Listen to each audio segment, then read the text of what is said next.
Hola, buenas tardes. Bienvenidos a este Sociocast Educativo en su segunda edición.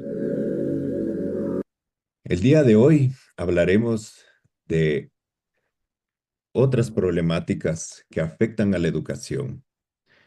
En este Sociocast Educativo hablamos de las desigualdades, ¿no?, que afectan a la educación, y el día de hoy pues tomaremos dos perspectivas: la diferencia intercultural y la diferencia socioeconómica que puede afectar a los estudiantes de nuestra región.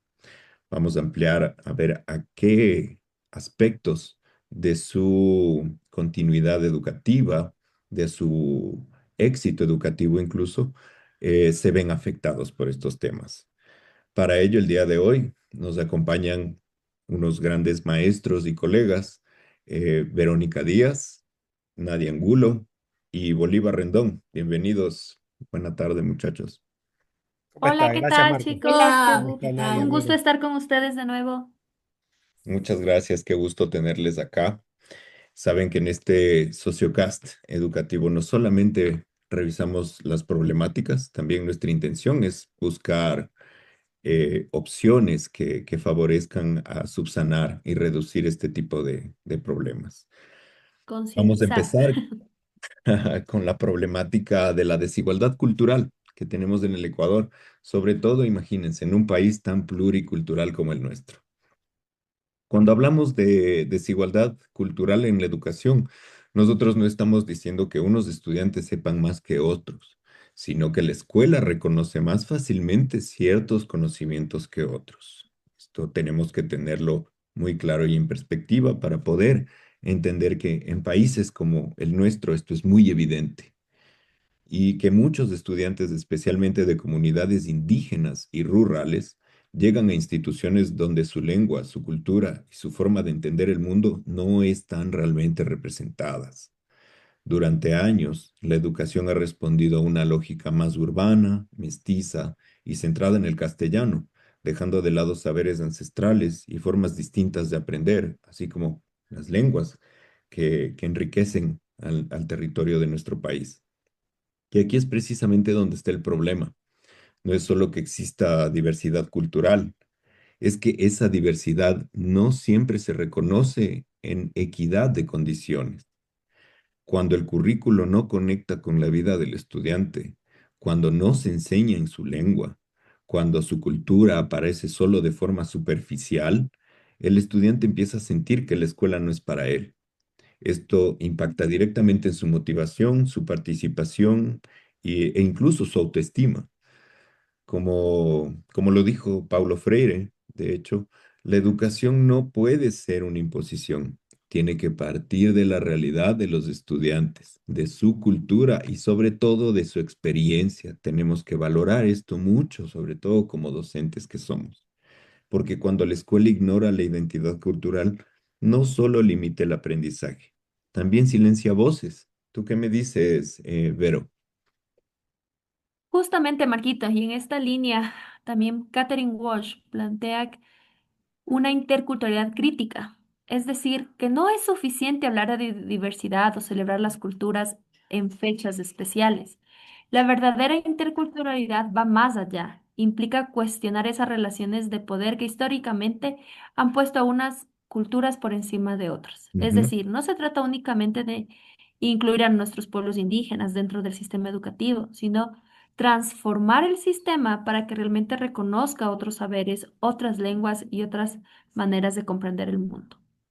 Actualmente en el Ecuador hay un modelo, justamente se quiere responder a esta realidad y se planteó el modelo de sistema de educación intercultural bilingüe, MOSEI, que Mm, propone una educación que rompa con la visión homogénea, que ujú, reconozca que la lengua de cada nacionalidad debe ser la principal lengua de enseñanza, que la familia y la comunidad tienen un papel fundamental en el proceso educativo y que el currículo debe ser integrado tanto en conocimientos y prácticas ancestrales como otros saberes del mundo. Es decir, no solamente lo que nosotros sabemos de las fechas y de que tal fecha es Inti Raymi, sino realmente concientizar y ver el aprendizaje significativo de lo que es estos saberes ancestrales. Eso conlleva.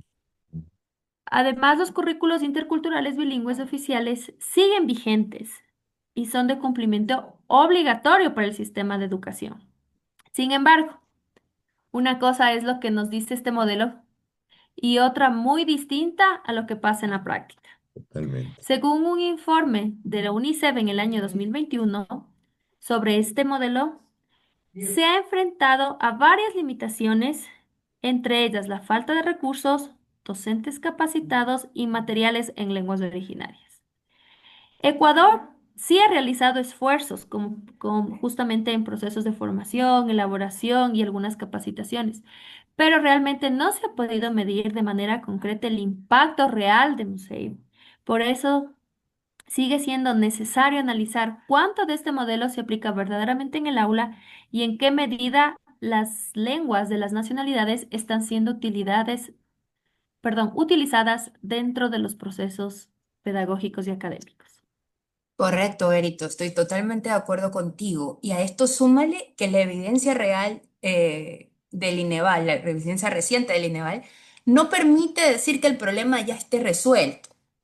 En 2025, esta institución publicó el estudio El logro de los aprendizajes en la educación intercultural, donde reporta bajos niveles de aciertos en lengua y literatura, matemáticas, y además aclara en otra nota técnica, voy a leerla textualmente, un pedazo de ella. En comunidades de la Amazonía, estudiantes quichua o shuar presentan dificultades de aprendizaje debido a la enseñanza en castellano. Wow. Esto evidencia que la educación intercultural bilingüe está sufriendo un problema estructural. Claro. Estas evaluaciones se realizaron en tres instituciones de educación intercultural bilingüe, que se sabe que no alcanza para juzgar a todo el sistema, pero sí muestra que siguen existiendo brechas y desafíos importantes de atajar. Por eso, más que decir que la desigualdad cultural e intercultural es solo un problema de falta de inclusión, yo diría que es una muestra de cómo la escuela puede reproducir desigualdades cuando no reconoce de verdad la diversidad del país.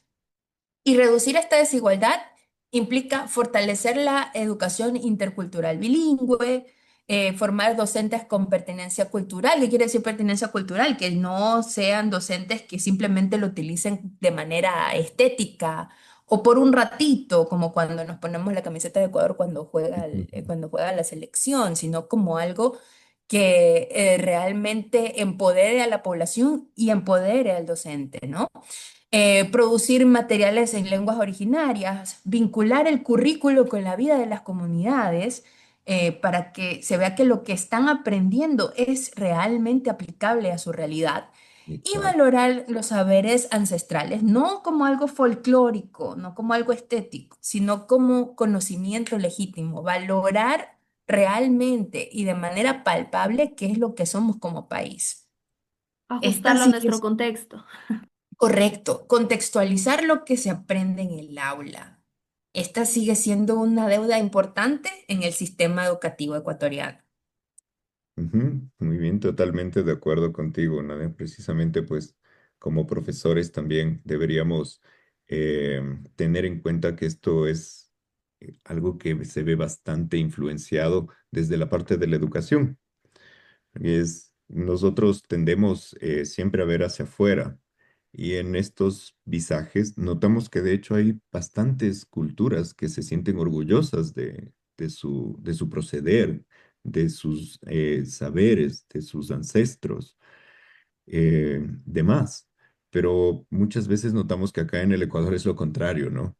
Eh, es como que nos avergonzara el formar parte o venir de estas culturas. Así es. Tenemos el prejuicio bastante arraigado, la verdad. Demasiado. Precisamente, precisamente. Valoramos más lo de fuera que lo nuestro, ¿no? Y a lo Totalmente. nuestro no lo magnificamos, no lo hacemos parte de nuestra vida cotidiana, sino que lo minimizamos muchísimo. y tiene un enorme valor, tanto de conocimiento como cultural. Sí, ese es un cambio que está en nuestras manos, ¿no? Como docentes del poder, eh, hacerle contra a esta ola, digamos, ¿no? De vergüenza cultural, de negación cultural, también muchas veces.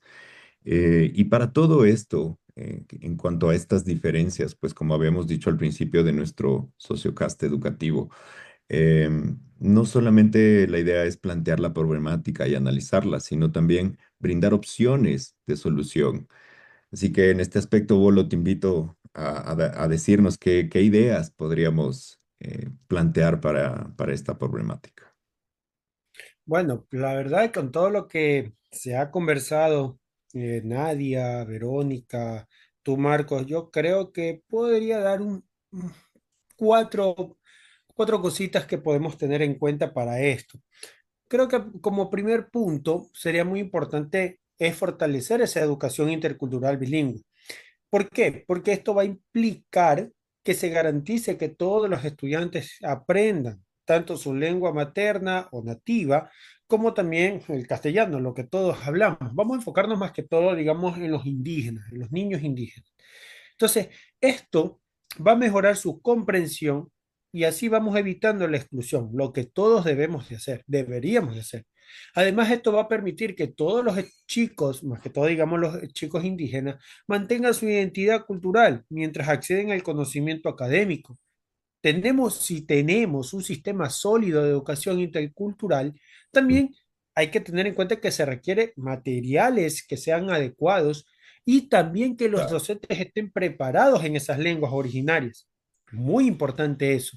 También yo podría decir que hay que incorporar estos saberes ancestrales en el currículo para los chicos. ¿Por qué? Porque aquí vamos a incluir todos esos conocimientos propios de cada cultura, como las prácticas agrícolas, la medicina tradicional, todo lo que sean sus costumbres originarias que esté puesto en el currículo. Esto hace que el aprendizaje sea mucho más significativo para ellos, ¿sí? Y eso es lo que van a dar cuenta que estamos conectando la escuela con su realidad. También vamos contribuyendo a de que se valore la diversidad cultural y ya romper de una vez ya esa idea que solo el conocimiento es lo que está afuera y no lo que realmente se necesita conocer o saber. Ya hablamos de los docentes, hay que capacitarlos. El Ujú. docente debe estar preparado al 100% para poder trabajar con estudiantes de diferentes contextos culturales, Claro. incluyendo la formación de interculturabilidad, el respeto a esas diferencias y el uso, obviamente, de esas metodologías inclusivas.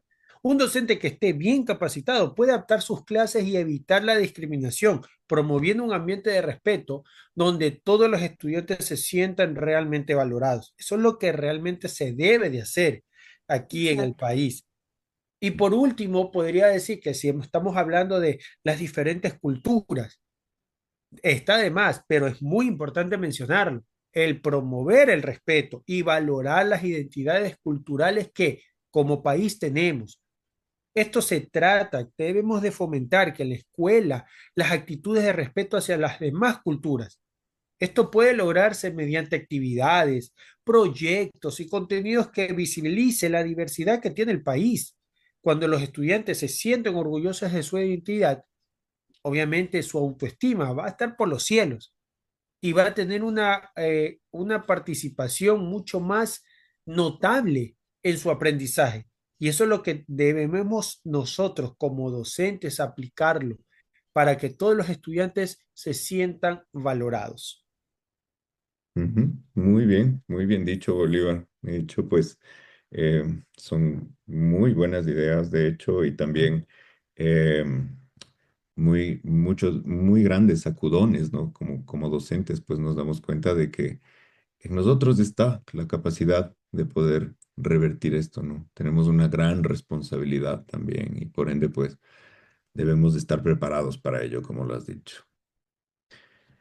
En este caso, no solamente estamos hablando de desigualdad intercultural, aquí hay algo también que va de la mano con ello y es precisamente la desigualdad socioeconómica que existe, ¿no? Y cómo esta afecta a la educación. Pues es una de las formas más visibles de desigualdad educativa que tenemos nosotros en nuestro país, lastimosamente, debido a que las condiciones económicas de las familias influyen directamente en las oportunidades de aprendizaje. No todos los estudiantes pues parten del mismo lugar. Algunos tienen internet, apoyo en casa, alimentación adecuada, un espacio destinado para estudiar, que es bastante importante, mientras que otros pues deben compartir dispositivos o en el caso extremo pues hay nulidad de ellos, así como igual escasa o nula ayuda en el hogar o incluso pues realidades mucho más fuertes como tener que trabajar para apoyar a sus familias desde muy temprana edad. Y ahí está la clave. Aunque estén en la misma aula, no están en las mismas condiciones para aprender. De Exacto, hecho, ajá, Correcto. UNICEF nos da un dato bastante fuerte de nuestro país, precisamente, pues dice que muchos de los niños que trabajan acá en el Ecuador se ven afectados en su continuidad escolar debido a ello. Es una Sí, lástima y pues no sé qué sí. datos nos puedes traer. ¿Qué sabes tú al respecto, Nadia? ¿Qué nos dirías? Bueno, Marquito, esta problemática me hizo acuerdo de algo que manifiesta Bourdieu. Él decía que la escuela no solo refleja diferencias de dinero, sino también diferencias en el acceso a recursos, hábitos y oportunidades. Claro, Entonces, las familias con más capital económico suelen poder pagar mejores instituciones, refuerzos académicos, transporte, tecnología y experiencias culturales adicionales a las que puedan encontrar en la escuela. En cambio, quienes viven en condiciones más vulnerables llegan a la escuela con menos apoyos materiales, no por falta de capacidad necesariamente, sino por desigualdad estructural. El Banco Mundial también indica que el Ecuador tiene brechas importantes en calidad educativa relacionadas justamente con los ingresos familiares. Entonces, estas diferencias económicas son básicamente el acceso a la educación, la permanencia en el sistema educativo y la calidad de la educación que reciben los individuos. Porque, por ejemplo, no es lo mismo estudiar en una institución privada con más recursos que en una escuela fiscal con limitaciones. No es lo mismo tener computadora e internet propio que depender de un celular compartido, que toda la familia tenga el mismo celular o la misma tablet y todos tengan que hacer cosas al mismo tiempo, ¿no? No es lo mismo dedicar la tarde a estudiar que tener que trabajar, vender o ayudar en casa, porque exactamente. recordemos que nuestra población infantil, nos guste o no, están en ciertas poblaciones vulnerables, tienen que trabajar para poder ayudar a sus padres a llevar el sustento. O de otra forma, por ejemplo, los hermanos mayores cuidando a sus hermanitos pequeños o ayudando a cuidar a la hermana perdón, a los primos, etcétera, que si bien es cierto, la crianza comunitaria es importante, también puede llegar a ser una limitante extrema No, para el aprendizaje de nuestros niños. Claro, y no solamente Nadia, tú hablaste desde el punto de Bourdieu. Yo, por ejemplo, puedo decir desde el punto de Freire, esta situación también debe verse de una manera muy crítica, porque la educación no puede ignorar la realidad social de los estudiantes que actualmente están pasando. Si en este caso la escuela exige lo mismo a todos, sin considerar, sin tener en cuenta las condiciones en las que ellos viven, su realidad termina confundiendo lo que una desigualdad con falta de esfuerzo, algo totalmente. muy preocupante. Y no siempre el problema es que el estudiante no quiere, sino que muchas veces lamentablemente enfrenta barreras económicas reales.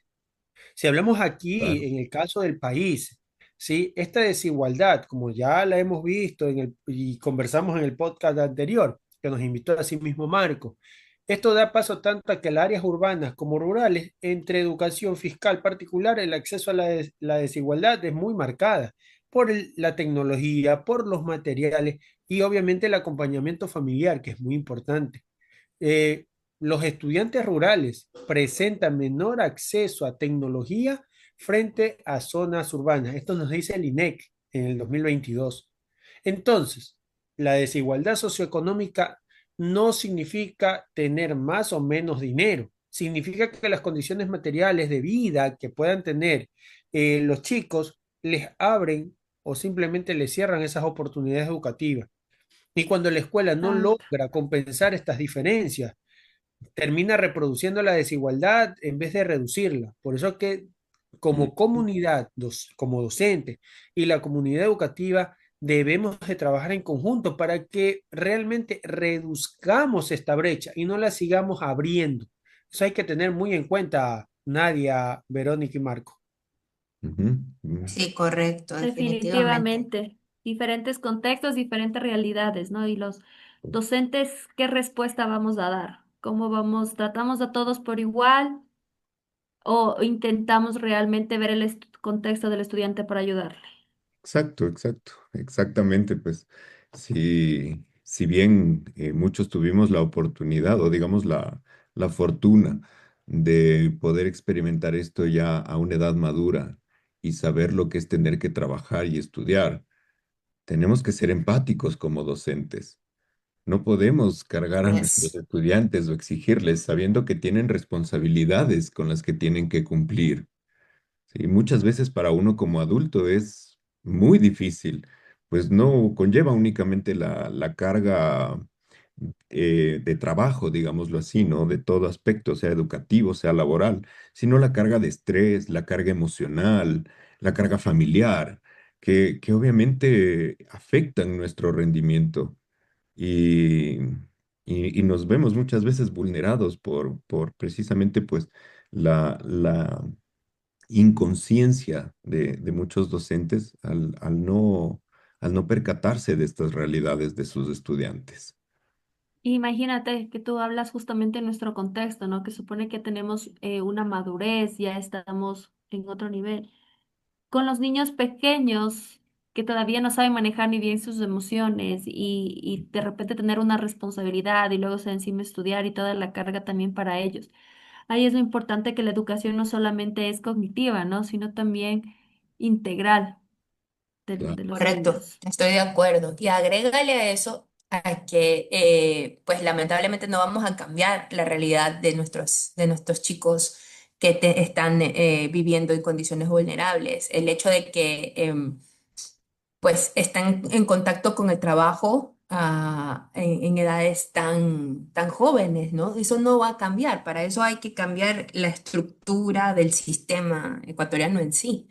Entonces, la parte de la empatía también tiene que venir por el hecho de que no basta decir ya no los hagan trabajar, porque es una situación socioeconómica que se sale del manejo de cualquiera en el sistema educativo, ¿no? Pero sí es importante que dentro de esa empatía que nosotros mostremos como docentes, eh, bueno, la comunidad educativa en general, también se toma en cuenta de que nuestros niños trabajan y claro, que hay que acomodar tal vez la forma en cómo nosotros pues les exigimos hacer trabajos autónomos o cómo nosotros podemos ayudar a que los chicos al momento de entrar a la institución educativa se sientan en la confianza suficiente como para aprender de verdad, porque hacer la vista gorda de esa realidad tan dura y que decimos muchas veces que es injusta, pero no la vamos a cambiar, eh, hacerse la vista gorda de esto no va a solucionar el problema tampoco. claro, exactamente. Claro, como lo has dicho, pues es una realidad bastante cruda, bastante dura y que como docentes no podemos hacernos de la vista gorda, ¿no? De hecho, tenemos que considerarlo mucho, como habíamos dicho, ser empáticos. Y rescato lo que tú habías dicho aquí, Nadia, sobre todo con los menores, ¿no? Muchas veces sí está bien enseñarles responsabilidad, tener la crianza compartida, pero otra cosa ya son las responsabilidades adquiridas a una edad en la que no te corresponden precisamente. Por eso es una problemática que es bastante fuerte y una realidad, como le hemos dicho, y queremos proponer acá opciones para solucionar esto. Vero, ¿qué se te ocurre a ti? ¿Qué opciones Como podríamos? ya, ajá, como ya habíamos hablado entre todos, realmente una es concientizar a los docentes para que también la enseñanza sea integral, ¿no? Pero si nos regimos de los factores económicos, para poder reducir esta desigualdad, creo que una de las medidas y más importantes que tenemos que aplicar es que todo el mundo tenga garantizado el acceso gratuito a tecnología e Internet. ¿Por Mm, qué? Porque realmente es la manera en la que hoy en día aprenden los estudiantes y también les permite acceder a otras oportunidades educativas. Por ejemplo, ya no estudiar solamente en la parte de casa, sino en la parte virtual, ¿no? Entonces, también es clave fortalecer los programas de alimentación y apoyo económico escolar, porque perdón, afecta directamente el aprendizaje, ¿ya? Un estudiante que no se alimenta bien tiene muchísimas más dificultades para concentrarse y rendir en clases.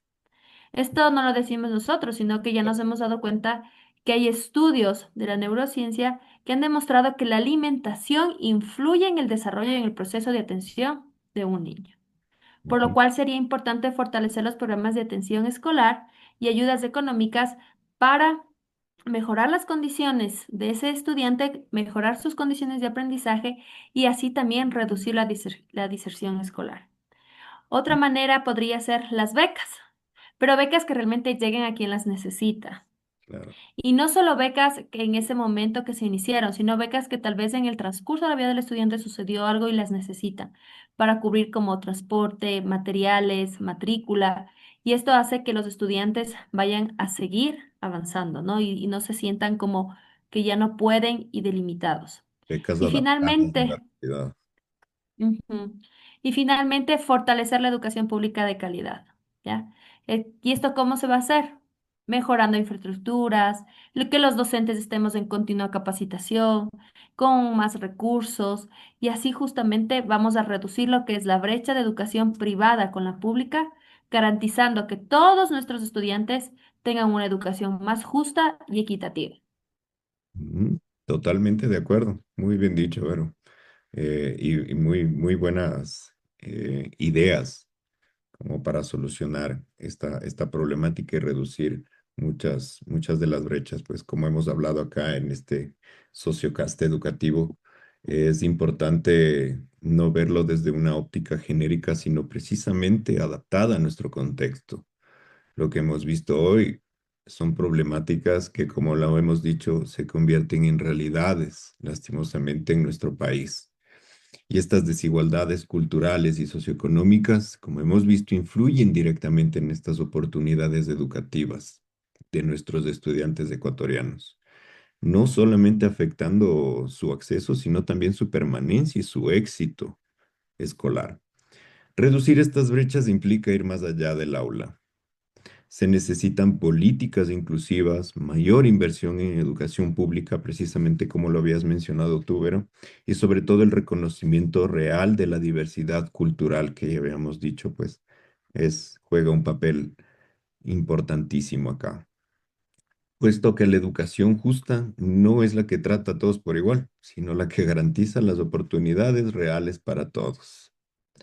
Equidad. Muchísimas gracias. Sí, sí, sí, precisamente les doy muchas gracias por su conocimiento, por sus ideas, por sus opiniones, sus respuestas, estimados amigos. Qué gusto tenerlos acá.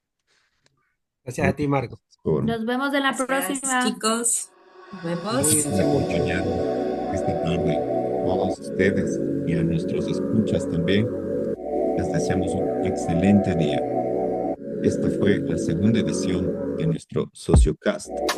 You out this world need some space for me. I'm out here, girl.